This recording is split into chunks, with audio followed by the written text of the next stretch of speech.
अराहत वाङ्मय में कहा गया है,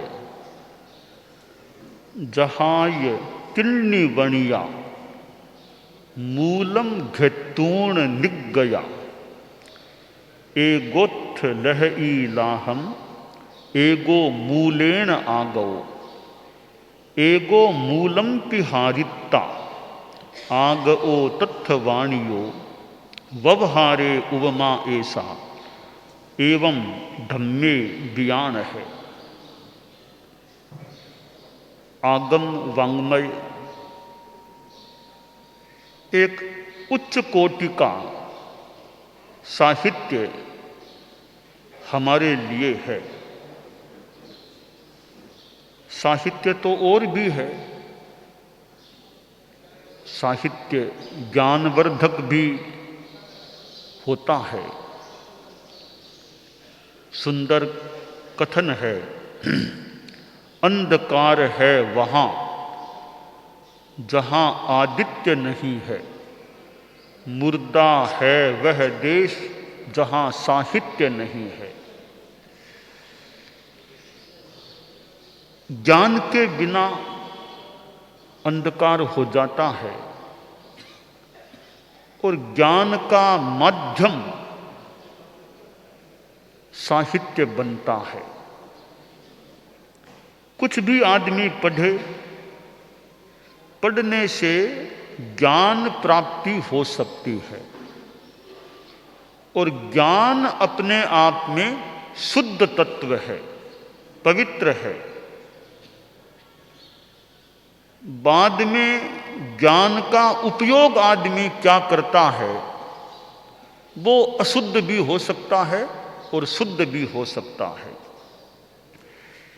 ज्ञान के लिए हमें जितनी अनुकूलता हो समय आदि की, उसके अर्जन का प्रयास करना चाहिए। हालांकि साहित्य भी इतना है दुनिया में कि सारा साहित्य पढ़ पाना भी मुश्किल है। संस्कृत में कहा गया, अनंत पारम किल शब्द शास्त्रम स्वल्पश्च कालो बहवश्च विघ्नः, यत् सारभूतम तदुपासनीयम हंसो यथा क्षीर मिवाम्बु मध्यात्। ज्ञान का कोई और छोर नहीं है। इतने ग्रंथ हैं, लाइब्रेरीज में कितने जगह जगह ग्रंथागार हैं, पुस्तकालय हैं, कितने कितने ग्रंथ वहां मिलते हैं। केवल जैन धर्म के ग्रंथों को ही देखें, जैन विश्व भारती में जाकर कोई गहराई से देखे, कितने तो हस्तलिखित ग्रंथ वहां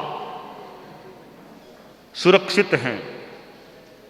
हमारे लाडनों के साध्वी केंद्र के भंडार में जाकर कोई, हर कोई तो वहां जा पाना मुश्किल है, जाने का प्रवेश मिलना भी मुश्किल है, पर कोई देखे तो कितने हस्तलिखित प्रतियां, कितने ग्रंथ वहां मिल सकते हैं और प्रकाशित पुस्तकें भी कितनी हैं। तो ज्ञान का मानो और छोर नहीं, क्योंकि ज्ञान अनंत होता है। जैसे कहा गया कि इच्छा अनंत है, तो ज्ञान भी अनंत है। इच्छा का अंत नहीं हो ऐसी स्थिति बन सकती है, तो ज्ञान का भी कोई पार नहीं है। आकाश की उपमा दी गई है कि इच्छा आकाश के समान अनंत होती है। इच्छा आकाश समा अनंतिया आश्रय। तो यही उपमा ज्ञान के लिए भी दी जा सकती है कि ज्ञान भी आकाश के समान अनंत है। आकाश का कोई किनारा नहीं होता कि यह किनारा यहां से शुरू हुआ आकाश। धरती का तो किनारा मिल सकता है, आकाश का किनारा नहीं मिलता है। अनंत अलोक है, बीच में यह लोक है। तो ज्ञान अनंत है।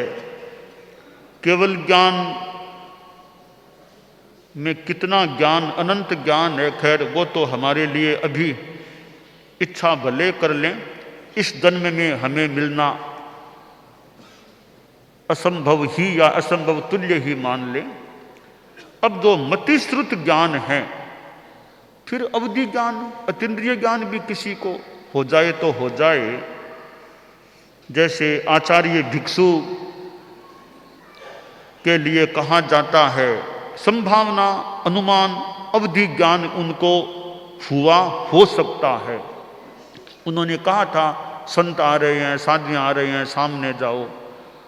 तो जो भी ज्ञान था, अवधि ज्ञान या कोई अन्य कोई विशिष्ट ज्ञान जो भी रहा हो, गुरुदेव तुलसी ने तो अनुमान किया, जानक कोई उपजो अवधि ज्ञान उदा, अवधि ज्ञान भी हो सकता है। तो वर्तमान में केवल ज्ञान की तो आशा नहीं है, अवधि ज्ञान कुछ हो तो हो जाए किसी को, बाकी तो मतिश्रुत ज्ञान है। श्रुत ज्ञान भी, ये मतिश्रुत ज्ञान भी बहुत उच्च स्तर के हो सकते हैं। एक आदमी में कितना चिंतन मनन होता है। परम पूज्य आचार्य तुलसी को हमने देखा, उनके पास कितना ज्ञान था।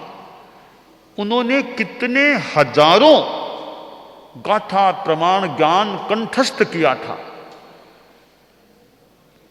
और गुरुदेव तुलसी को हम में से कितनों ने देखा है, विराजमान भी होते तो मानो कोई महापुरुष, विशेष कोई पुरुष विराजमान है। कैसा उनका चेहरा था, उनका चेहरे का सौंदर्य भी था। हालांकि मेरी विचारधारा यह है कि मैं सौंदर्य को ज्यादा मूल्य नहीं देता। चेहरे का ठीक है, बढ़िया है तो ठीक है, कम बढ़िया है तो ठीक है। कल्याण तो आखिर साधना से होगा, चेहरा है वैसा है। पर सामान्यतया थोड़ा सा मूल्य व्यवहार में कि भी चेहरा कैसा है, चेहरा सुंदर है। अब चेहरा है तो वैसे फूटरा गौरवर्ण है, आदमी गुस्से में आता है तब चेहरा कैसा ही हो जाता है। आदमी है तो श्याम, प्रसन्न है, करुणाशील है, तो श्याम चेहरा भी देखने में यूं अच्छा लगता है। आचार्य भिक्षु तो सामराई थे, हमारे सांवरे थे। तो चेहरे का गोरा है, श्याम है, थोड़ा बहुत कोई मूल्य हो तो हो सुंदरता का। सुंदर हमारा ज्ञान होना चाहिए, सुंदर हमारी साधना होनी चाहिए। तो परम पूज्य आचार्य तुलसी का चेहरा भी, यह तो मान के चलें कि सुंदर शरीर है तो शुभ नामकर्म का तो कहीं योग हो ही सकता है। शुभ नामकर्म तभी हुआ है, तो अच्छा कार्य आचरण किया तभी शुभ नाम का बंध हुआ होगा। इस माने में कहीं पुण्य के साथ धर्म की बात को जोड़ सकते हैं। तो आचार्य तुलसी का वो मानो देदीप्यमान कह दें ऐसा वो आकार, चेहरा था। और गुरुदेव महाप्रज्ञ जी ने इसका चित्रण किया है। कानों की छटा निराली, आंखें अमृत की प्याली, कानों की छटा आंखें इमरत की, किसने सौंदर्य सजाया रे, महाप्राण गुरुदेव, किसने सौंदर्य सजाया, महाप्राण गुरुदेव। तो गुरुदेव तुलसी का चेहरा यानी प्रथम बार कोई देखता है वो चेहरा सामने आता है, आदमी कैसा है, दिखने में कैसा लगता है। तो चेहरे का थोड़ा मूल्य तो मैं मानता हूं कि भाई आदमी, एक मान लो राजा है, अब राजा है, चेहरा भद्दा सा अगर है, नाक टेढ़ा है, आंखें कैसी है, तो देखने में भी कि क्या आदमी है। तो चेहरा ठीक है तो प्रथम बार मिलन में चेहरा दिखता है कि आदमी दिखने में अच्छा लग रहा है। तो खैर, चेहरे की सुंदरता से भी ज्ञान की सुंदरता का अधिक महत्व है। आचार्य विराजे थे, शिष्य आया, कहा गुरुदेव आज बड़े नेता, बड़े आदमी आपसे मिलने के लिए आने वाले हैं। ठीक है कि वो आएंगे तो बहुत बड़े नेता हैं, आप आज नए कपड़े, अच्छे कपड़े पहन लीजिए, बड़े आदमी आएंगे। हालांकि शिष्य का सुझाव भी अपनी जगह पर तो ठीक ही था कि बड़े आदमी से मिलें तो कपड़े भी हमारे ठीक ठाक हों। आचार्य जी ने कहा अच्छा बड़े आदमी आ रहे हैं, आज बहुत बड़े नेता आ रहे हैं आपसे मिलने के लिए। तो आचार्य जी ने पूछा, आचार्य श्री ने, कि वो बड़े नेता जो आ रहे हैं वे मेरे कपड़े देखने के लिए आ रहे हैं क्या, कि कपड़े कैसे हैं महाप्रज्ञ जी के, यानी आचार्य जी के।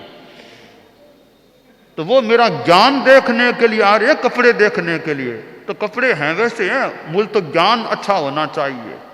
तो आचार्य महाप्रज्ञ जी का वैदुष्य, गुरुदेव तुलसी का अपना ज्ञान, तत्व ज्ञान, तेरा पंथ के सिद्धांत का ज्ञान, और अपने ढंग का संस्कृत भाषा का कितना उनका ज्ञान था। आचार्य महाप्रज्ञ जी का कितना उनमें वैदुष्य था, कितने विषयों का अध्ययन ज्ञान था। तो फिर भी ज्ञान अनंत है, तो मतिश्रुत ज्ञान में भी तारतम्य रह सकता है।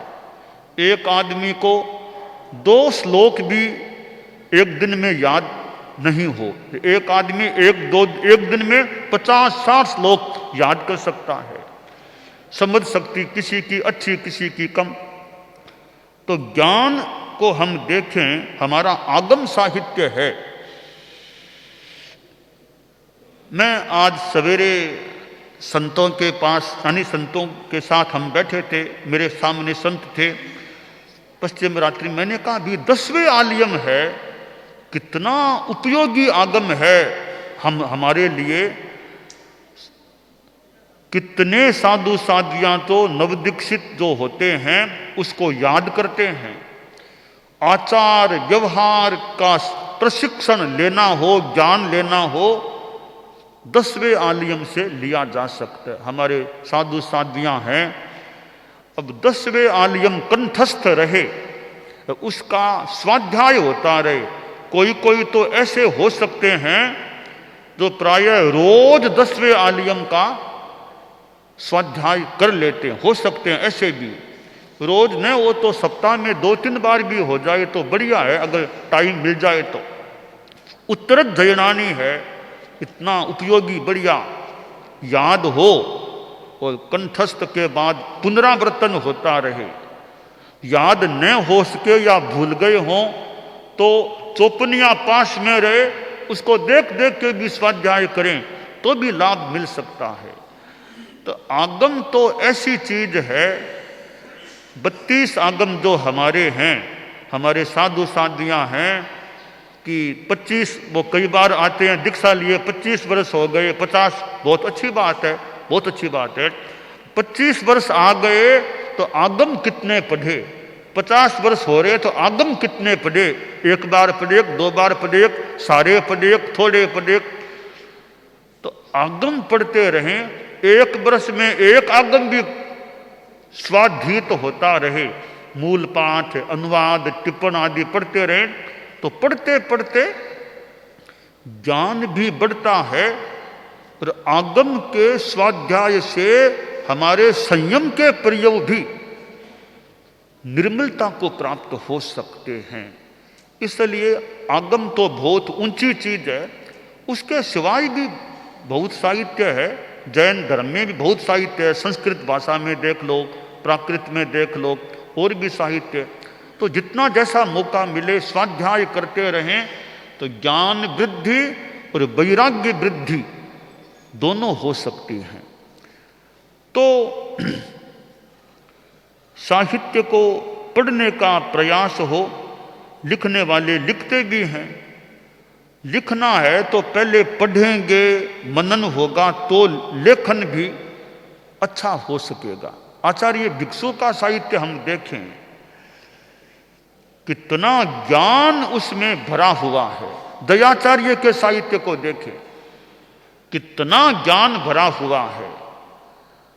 राजस्थानी भाषा का उनका साहित्य, वैसे आगम तो वो नहीं है, पर मैं ऐसा सोचता हूं कि भिक्षु स्वामी का वो साहित्य है, वो 13 पंथ के शास्त्र है। मानो 13 पंथ का शास्त्र है वो। अनुकंपा की चौपाई, इंद्रियवादी चौपाई, नौपदार चौपाई, कितने ग्रंथ हैं। वो एक प्रकार से हमारे धर्मसंघ 13 पंथ के वो शास्त्र हैं कि स्वामी जी का साहित्य है।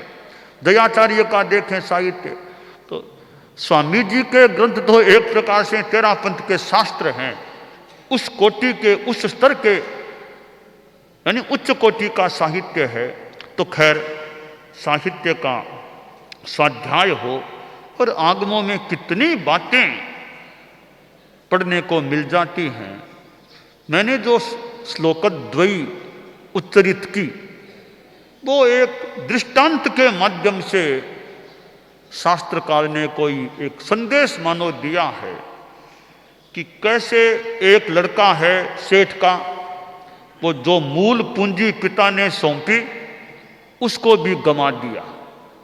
दूसरे बेटे ने मूल पूंजी की सुरक्षा की, कमाया कुछ नहीं, न गंवाया, मूल की सुरक्षा की। तीसरे बेटे ने मूल पूंजी से धन को बढ़ा लिया, खूब कमा लिया।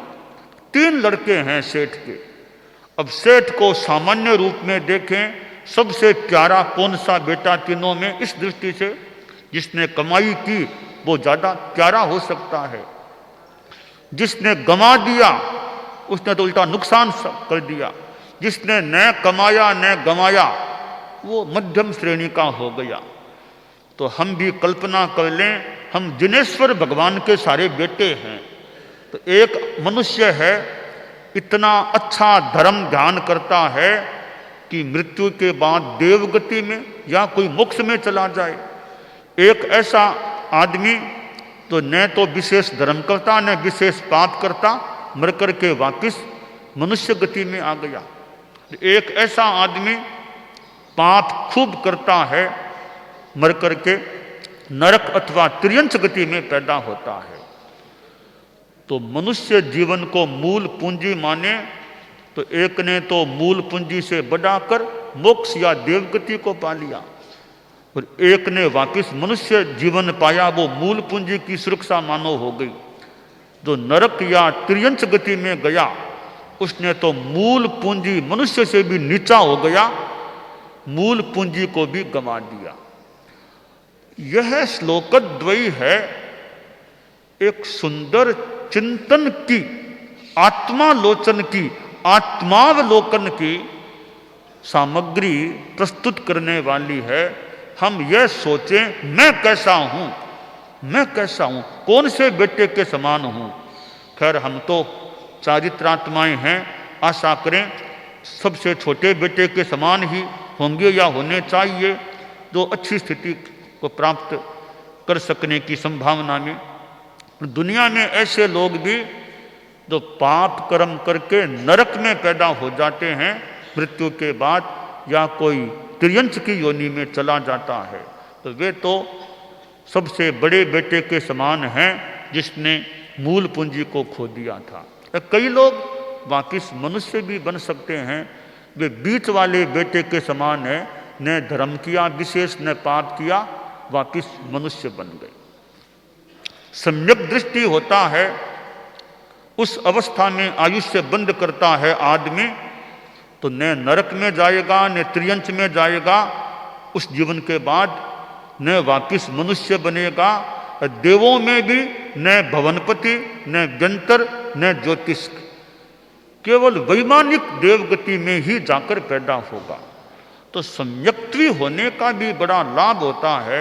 मूल लाभ तो है आत्मा का कल्याण होता है, और सम्यक्त्वी है तो न स्त्री वेद का बंध न नपुंसक का, पुरुष में ही पैदा होता है। खैर अनेक बातें हैं तत्व ज्ञान की, तो हम यह चिंतन मनन करते रहें कि मेरा ज्ञान कैसे बढ़े, ज्ञान का उपयोग मैं अच्छा करूं।